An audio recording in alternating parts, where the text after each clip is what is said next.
오늘은 스데반의 순교라는 제목으로 함께 말씀 나누겠습니다. 한번 따라합시다. 스데반의 순교. 우리 보통 미국에서는 스테파니 그렇게 하죠. 그게 스데반 맞죠? 스테파니. 자, 스데반이라는 이름의 뜻은 면류관이라는 그런 뜻을 가지고 있습니다. 이 스데반은 유대인인데 이방 출신의 헬라파 유대인입니다. 이방 출신의 헬라파 유대인입니다. 우리가 잘 아는 대로 7명의 집사 가운데 한 사람이고요. 그 다음 이분은 초대교회의 최초의 순교자세요. 정말 귀한 그런 분입니다. 그리고 또 하나, 사도행전에 기록된 설교 가운데 사도가 설교하지 않은 유일한 설교자입니다. 스데반은 사도는 아니에요. 잘 아시다시피, 그렇죠? 네. 사도가 아닌 자가 설교한 가운데 유일한 분이 바로 이 스데반입니다. 근데 이 스데반 집사님의 설교는 다른 설교보다도 좀 특별했어요. 뭐냐면 이스라엘의 어떤 구속사적인 역사를 이제 서술을 하면서 거기에 담긴 교훈을 제시하는 그런 설교법을 채택을 했고, 그래서 그때 당시에 이제 유대인들의 그 설교를 통해서 반성과 회개를 촉구하게 되죠. 사실 오늘 본문 읽기 바로 전에 이제 보면 스데반의 설교가 쭉 나옵니다. 쭉 나오는데요. 아무튼 뭐 이 내용은 잠시 후에 보고, 스데반의 이 사역은 그래서 구속사적인 의미에서 볼 때 어떤 그 의미가 있냐면, 그 예수 그리스도의 복음이 이방 세계로 이렇게 전파되는 결정적인 계기가 되는 하나의 어떤 어떤 디딤돌 역할을 하는 그런 그 계기가 됩니다. 스데반 집사님은 7 집사 가운데 정말 성령이 충만한, 그리고 지혜가 아주 충만했던 그런 분이었습니다.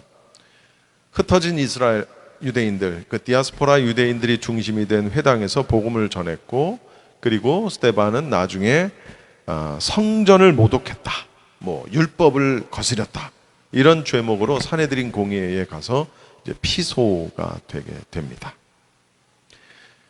자, 스데반 설교에 보면은 뭐 다 읽을 수는 없어요. 기니까. 그런데 7장, 오늘 본문 7장 1절부터 19절까지와 또 20절부터 36절까지가 이제 두 편의 스데반 집사님의 이제 설교가 나오는데, 이 설교가 정말 아주 주옥 같은 그런 설교입니다. 정말 아주 보석 중에 그 가운데 빛나는 다이아몬드와 같은 그런 설교예요. 이때 당시의 유대인들에게나 오늘날 우리에게 있어서도 아주 복음의 완전히 핵심 중에 핵심만 딱 갖다가 해놨습니다. 1절부터 19절까지 설교는 어떤 내용이냐면, 잠깐 그냥 요약만 제가 해드릴게요. 족장시대의 어떤 역사를 통해서 이제 하는 그런 설교 내용입니다. 이스라엘 사람들, 유대인들에게 있어서 큰 착각이 뭐가 하나가 있냐면, 이 사람들은 단지 자기들이 아브라함의 자손이라는 그 이유 하나만으로, 우리 많이 들어봤죠? 이스라엘 사람들은 단지 자신들이 아브라함의 그 어떤 자손이라는 그 이유 하나만으로 자기들은 그냥 덮어놓고 구원을 받는다. 우리는 택한 민족이다. 우리는 선택된 민족이다. 이런 교만이 그들에게 들어갑니다. 그래서 물론 이해합니다. 그러나 이제 그런 것들이 계속 시간이 흐르면서 교만해지고, 그 교만이 눈덩이처럼 커지면서 하나님을 바로 섬기지 않아요. 그리고 그들은 드디어 완악함에 젖어서 이제 그 하나님의 복음을, 진정한 복음을 받아들이지 않게 되는데, 이 스데반은 1절부터 19절까지 그 족장 시대의 역사를 통한 설교를 통해서 그 유대인들의 완악함을 설교를 하게 됩니다. 그리고 이제 20절부터 36절까지는 누가 또 나오냐면 모세가 등장합니다. 모세. 여러분, 이스라엘 사람 유대인들에게 있어서 모세라는 인물은 하나님과 동급일걸 아마. 모세라는 인물은 하나님과 거의 동급으로 여겨질 정도로 그들에게 있어서는 굉장히 큰 인물입니다. 어느 정도냐면 이스라엘의 구원 역사를 모세가 이루어 간다라고 여길 정도였으니까. 그런데 여기서 스데반은 그 모세를 통한 교훈을 전하면서 아니다. 이스라엘을 구원하시는 그 구원의 역사는 모세를 통해서 이루어진 것이 아니라 바로 누구? 여호와 하나님을 통해서 이루어진 것이다 라는 걸 강조를 하는 거예요. 자, 얼마나 특히 유대인들에게 있어서는 정말 핵심 중에 핵심, 정말 꼭 필요한 그들의 어떤 심장을 그냥 정확하게 찌르는 듯한 그런 설교 내용이었단 말이에요. 정말 능력 있는 그런 설교였죠. 그런데 그 설교를 들었던 유대인들, 특히 종교 지도자들은 그 비위를 상하게 됩니다. 이 설교가. 왜냐하면 그들은 아주 강팍하고 완악한 그런 심령을 가진 사람들이었기 때문에 비위를 상하게 해요. 그래서 결국은 초대교회의 최초의 순교자를 발생시키는 이런 결과를 초래합니다. 자, 그런 설교를 한 다음에 이제 그 다음 본문이에요. 여러분 54절을 다시 한번 봅시다. 제가 아까 말씀드린 그런 설교 내용을 쭉 들었던 그들이 어떻게 해요? 54절의 시작.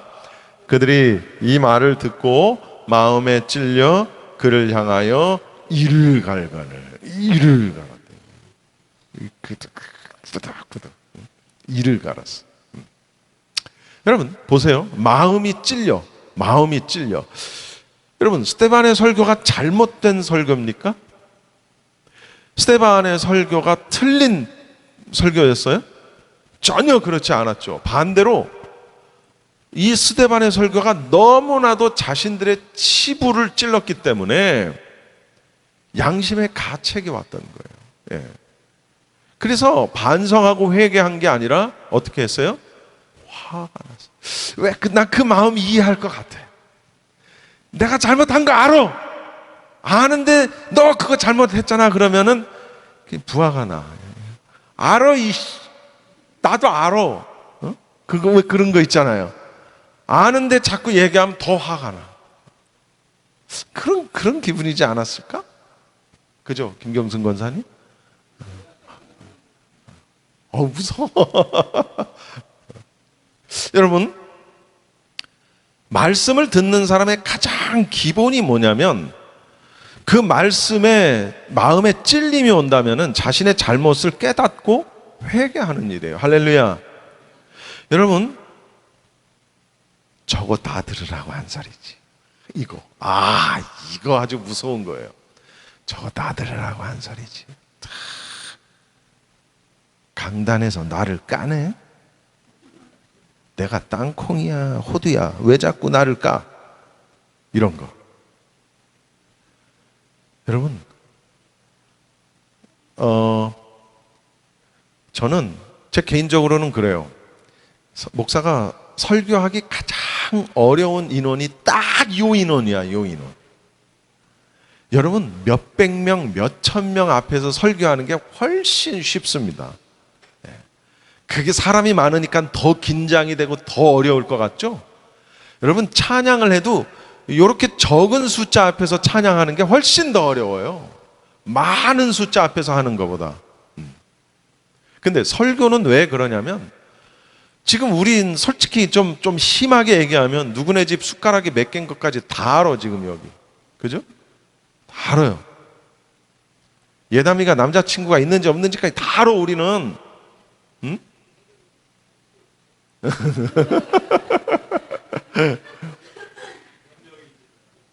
근데 내가 자칫 잘못 말하잖아요. 그러면 굉장히 꼭 저 사람 얘기, 너 왜 이렇게 엉덩이 커? 그러면 정명숙 집사하고 보고 한 얘기라는 것 단박에 알거든.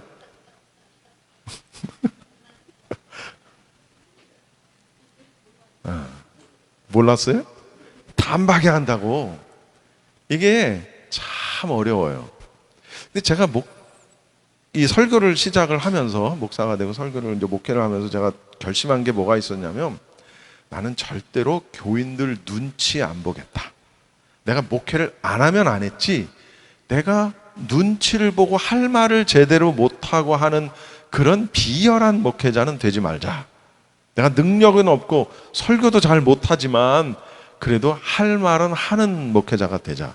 이런 결심을 제가 가지고 있었거든요. 근데 제가 막상 목회를 해보니까 이런 게 있더라고요.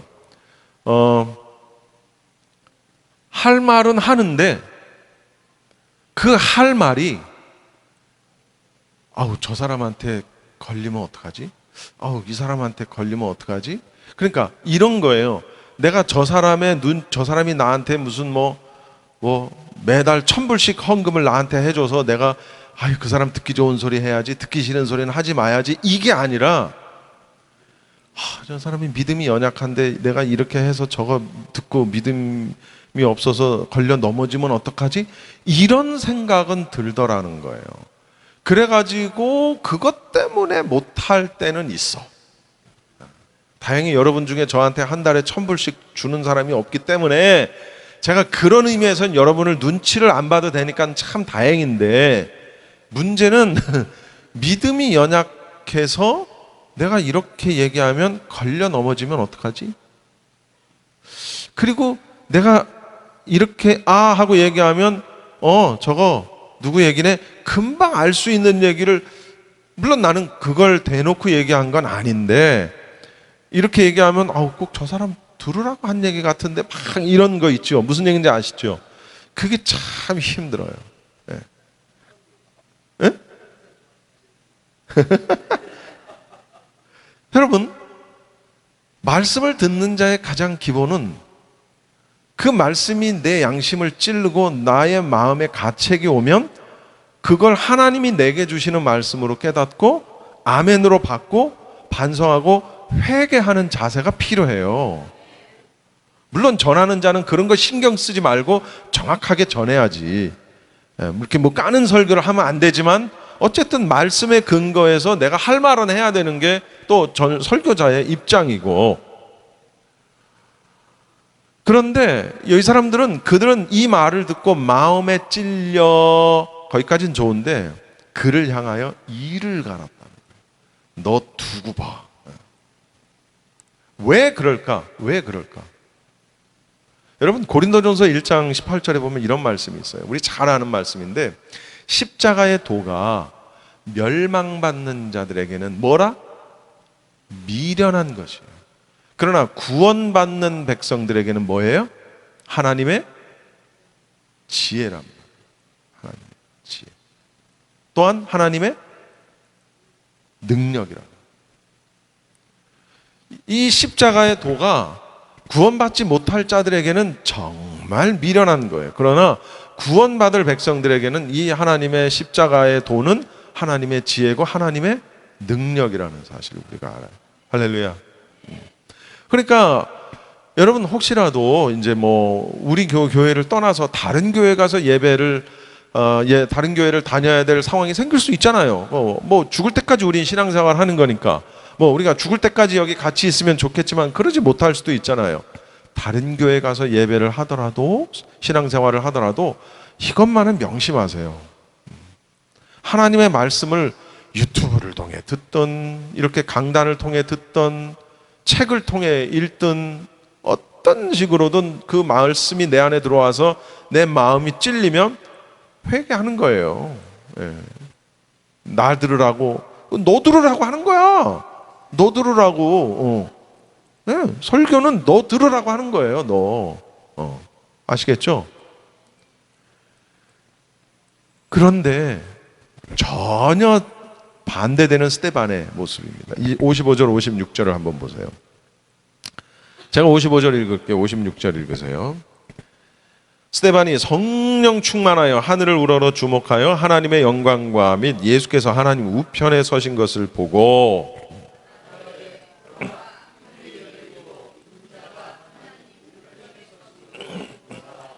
자, 저 보세요. 여러분, 스데반이 어쨌다고요?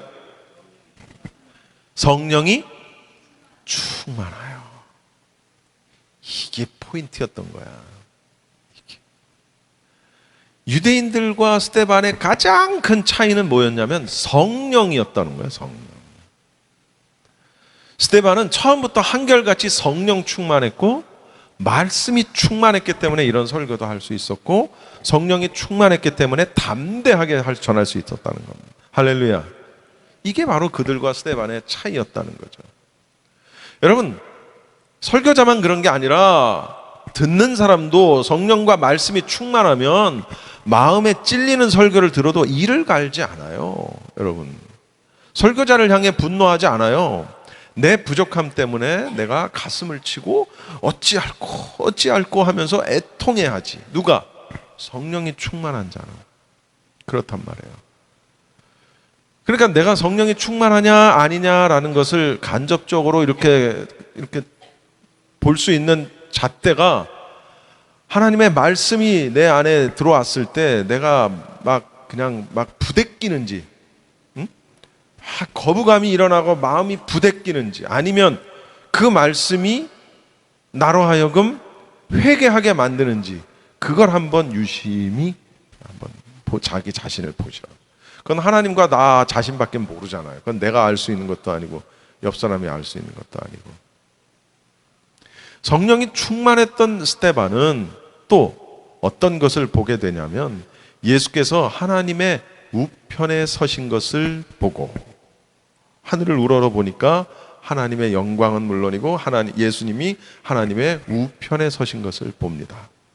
제가 말씀을 준비하면서 어떤 주석을 보니까,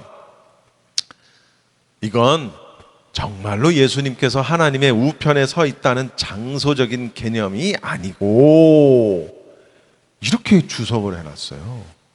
야, 그럼 뭐냐? 단지 그 예수님은 하나님과 같은 권위와 명예를 가지고 있는 분이다, 그런 뜻이라는 거야.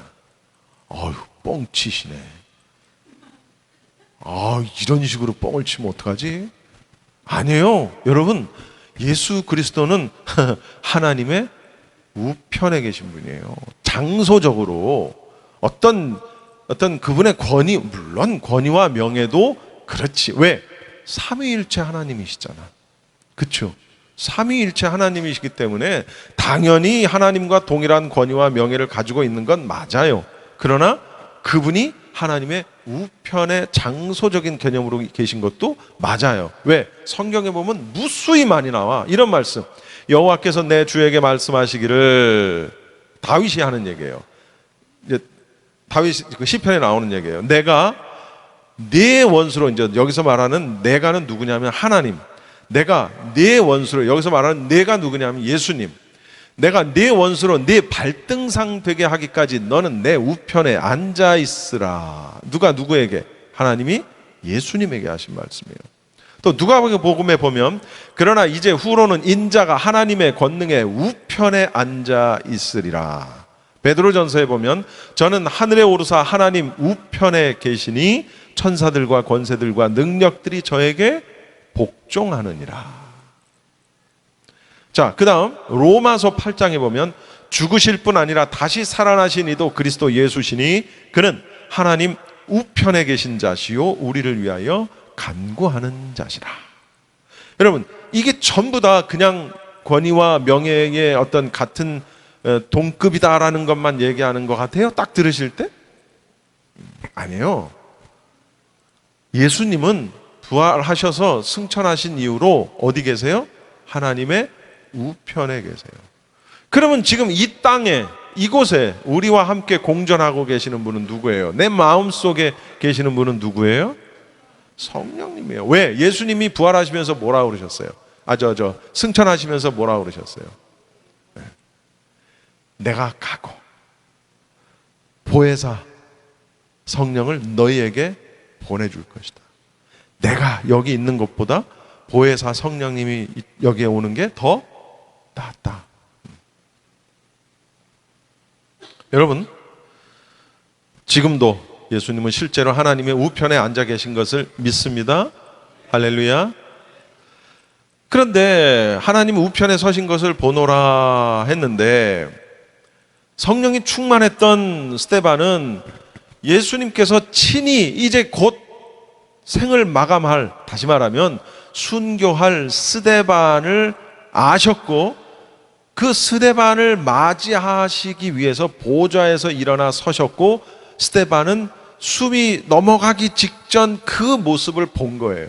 할렐루야. 같은 장소에 많은 사람들이 있었지만 아무도 스데반이 보는 것을 같이 보지 못했어요. 오직 스데반만 그걸 바라볼 수 있었다는 거예요. 여러분, 성령이 충만한 사람들은 때때로 이러한 신비로운 경험을 합니다. 저는 신비주의자는 아니지만 그러나 하나님은, 말씀은, 우리의 신앙은 때로는 굉장히 신비롭다는 사실을 압니다. 여러분 아시다시피 얼마 전에 이태근 목사님이 갑작스럽게 그렇게 세상을 떠났습니다. 소천을 하셨죠.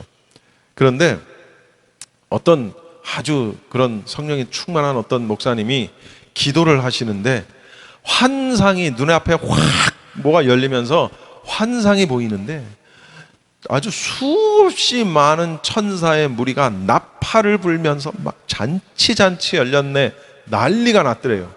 이게 무슨 일인가 하고 봤더니 그 잔치의 주인공이 누구냐면 이태근 목사라더라는 거예요. 이태근 목사의 그 낙원으로 들어가는 그 입성식에 천사들이 막 그냥 나팔을 불면서 신나게 아주 잔치를 벌리더라는 거예요. 제가 그 얘기를 딱 듣고 무슨 생각이 들었냐면, 아하, 목사가 오랜만에 왔구나. 이게 목사님이 오랜만에 거기를 가시는 바람에 신이 난 거야. 맨날 집사, 살인자, 강도, 깡패 이런 사람들은 주구리장창 천국에 들어오는데, 낙원에 들어오는데, 목사는 좀처럼 들어오지를 않네. 그러다가 이제 오랜만에 이태근 목사가 들어오니까 막 신나가지고. 그건 제 생각이고 그런 생각이 퍼뜩 들더라고요. 제가 그 얘기를 듣는데, 여러분, 저는 이태근 목사님 그렇게 예수님 영접 받으면서 낙원에 들어가셨다, 난 믿습니다. 그렇게 천사들의 나팔 소리에 그 잔치 열렸네 하면서 입성하셨다라는 것을 믿습니다. 저는 그것이, 그 목사님이 본 환상이 설령 그것이 가짜라 하더라도 그랬을 것이라고 나는 믿습니다. 여러분, 제 말의 포인트는 뭐냐면 성령이 충만하고 정말 그런 특별한 은혜를 받은 사람들은 그런 걸 보기도 한다는 거예요. 물론 성령이 충만한다고 해서 다 환상을 보거나 그런 건 아니에요. 왜냐하면 은사가 다 다르기 때문에. 57절에 그들이 큰 소리를 지르며 귀를 막고 일제히 스데반에게 달려드는 거예요.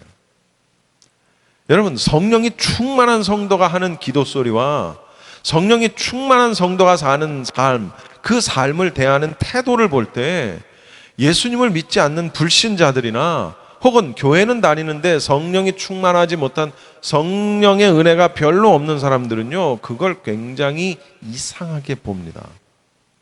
저는 그런 얘기를 많이 들었어요. 이상해. 기도하는데 이상해. 못 들어보셨어요?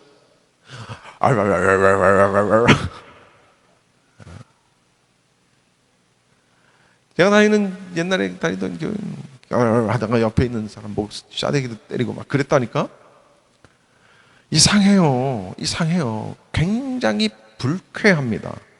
그런 걸 보면 굉장히 불쾌하게 여겨지고 마치 광신도와 같처럼 여겨져요. 네. 저는 그런 스타일은 아닙니다만 어쨌든 귀를 막아요. 여기 보면 큰 소리를 지르며 귀를 막고 못 듣는 거예요. 귀를 막아요. 들을 수가 없죠. 또 듣고 싶지도 않아요. 왜냐하면 스데반이 이 사람들을 향해 뭐라고 설교할 때 얘기했냐면, 여러분 7장 51절을 한번 보세요. 이게 아주 참 정답이에요. 51절 같이 한번 읽어봅시다. 시작. 목이 곧고 마음과 귀에 할례를 받지 못한 사람들아, 너희도 너희 조상과 같이 항상 성령을 거스르는 도다. 자, 보세요.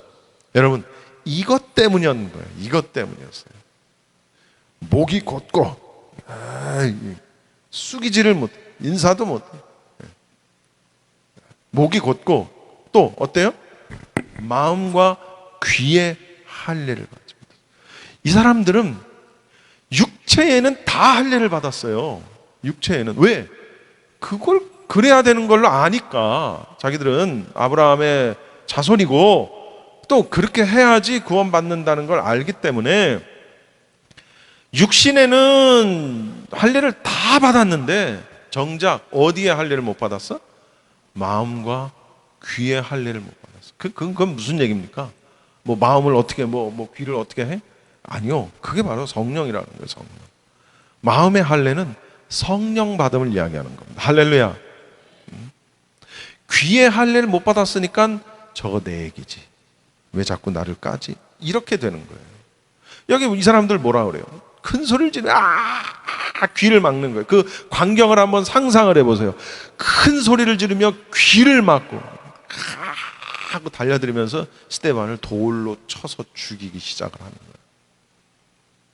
여러분, 마음이 패역한 자들에게 스데반의 이 설교는 정말 날선 검과 같았던 거예요. 너무 아픈 거예요. 그래서 58절에 뭐라 그래요? 시작. 성 밖으로 내치고 돌로 칠세 증인들이 옷을 벗어 사울이라 하는 청년의 발 앞에 두니라. 여러분, 여기서 사울이 누굴까요? 문제. 뭐라고요? 똑똑들 하시네. 여기서 말하는 사울이 바로 그 기독교 역사상 가장 위대했던 사도 바울이에요. 우리가 읽고 있는 성경의 모든 교리적 기초를 세운 그분이 바로 바울이에요. 어떻게 보면 예수님보다 훨씬 더 큰 일, 더 많은 일을 하셨던 분이 사도 바울이에요. 근데 지금 여기서 뭐라 그래요? 사울이라 하는 청년의 발 앞에 이제 옷을 벗겨서 갖다 놓는 거예요. 옷을 벗어서. 여러분, 그 사울이라는 이름은 원래 그 유대식 이름이 사울이에요. 사울. 그러니까 원래 그 이름은 사울인 거야. 근데 사울이 변하여 바울이 됐다 아니고 원래 이름은 사울인데 그 유대식 이름이 사울인데 그 유대식의 이름을 로마식으로 바꾸면 바울인 거야. 사울이 변하여 바울이 됐다 이러면 안 되고 예. 예. 같은 거야, 같은 거. 근데 사울이 바로 그 자리에 있었던 거예요. 뭐 이 얘기는 오늘 본문하고는 상관없으니까 나중에 하고, 그 다음 어떻게 했어요? 59절에 그들이 돌로 스데반을 치니, 자 시작. 스데반이 부르짖어 이르되 주 예수여 내 영혼을 받으시옵소서 하고. 자 보세요. 원래 그때 당시 유대인들은 사람을 죽이는, 그러니까 그 공회에서 사람을 죽이는 권한은 없었습니다. 뭐 사형을 시키든 아니면 뭔가 범죄를 해서 돌로 쳐 죽이든 합법적으로, 그러나 그런 거에 대한 그 본질적으로 갖고 있는 권한은 로마에 있었던 거죠. 그러니까 유대인들이 스데반을 죽인 것은 불법적이었다는 거예요. 물론 당연히 로마의 권력은 이런 불법을 묵인했겠죠. 돌로 치는 거예요. 돌로.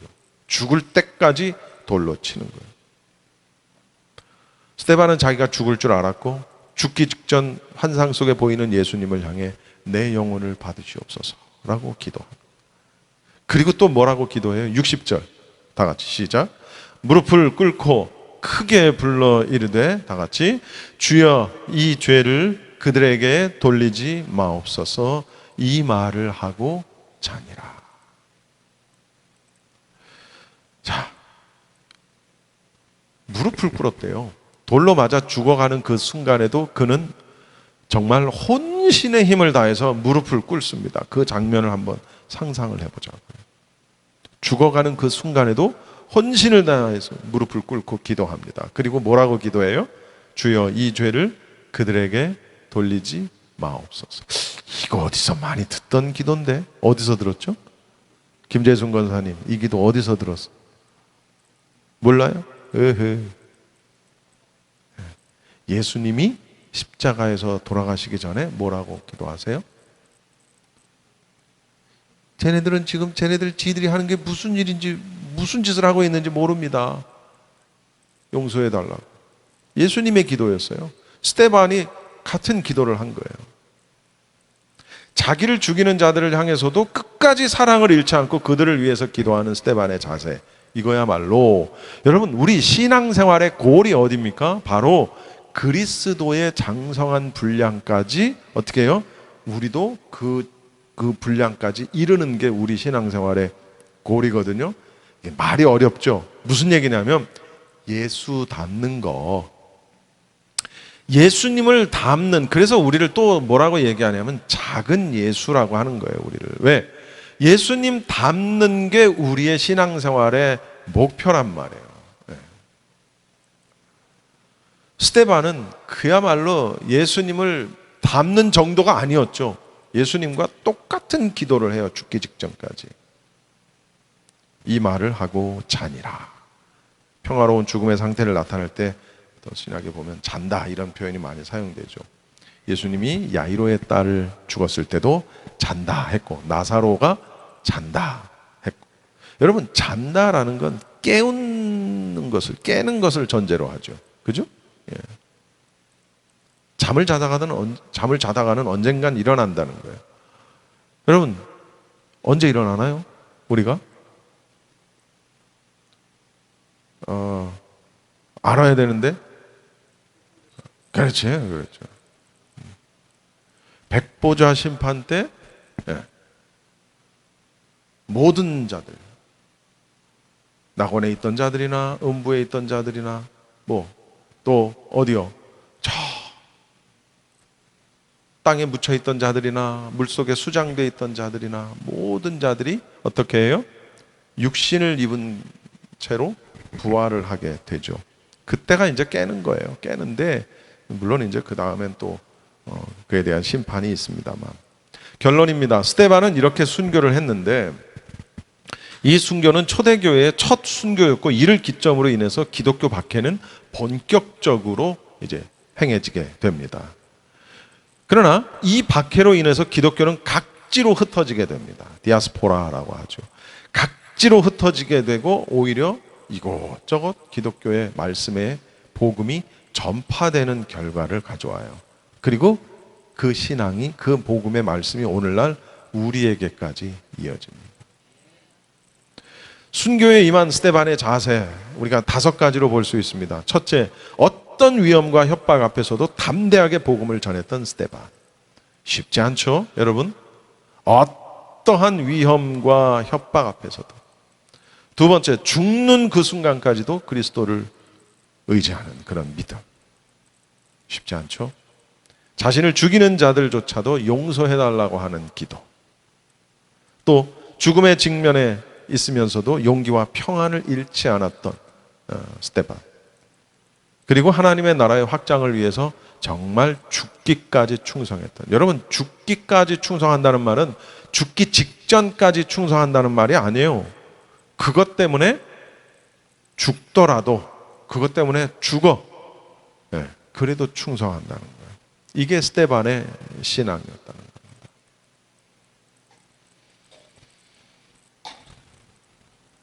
이러한 신앙의 모습이 저와 오늘 우리 모두에게 동일하게 같이 임할 수 있기를 바랍니다. 그러기 위해서는 가장 필요한 게 뭐예요? 성령이에요. 성령 충만. 우리가 성령이 충만하기 위해서는 말씀이 충만해야 되고 기도가 충만해야 돼요. 여러분, 교회에 나와서 기도회 하는 거 이런 건 참여를 못 하신다 할지라도 여러분 그렇다면 집에서는 기도하시나요? 기도하시는 분도 계시고 아마 전혀 안 하시는 분들도 계실 거예요.